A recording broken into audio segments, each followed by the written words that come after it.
এগুলা কি ভাই?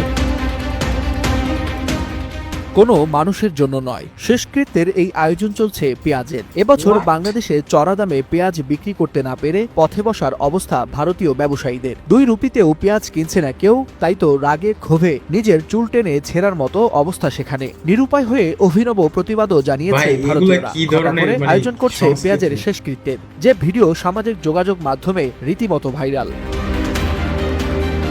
পেঁয়াজের শেষ চলতি বছরে করতেছে বাংলাদেশে literally। পেঁয়াজের উৎপাদন গেল কয়েক বছরের তুলনায় রেকর্ড পরিমাণ বৃদ্ধি পেয়েছে। সরকারি সংস্থাগুলোর দাবি অনুযায়ী পেঁয়াজের কোনো ঘাটতি নেই দেশে। কৃষকদের স্বার্থ রক্ষা ও উৎপাদন বাড়াতে এবছর পেঁয়াজ আমদানি বন্ধ রেখেছে সরকার। আর এর নেতিবাচক প্রভাবে ভারতের মধ্যপ্রদেশে দেখা দিয়েছে এক অদ্ভুত দৃশ্য।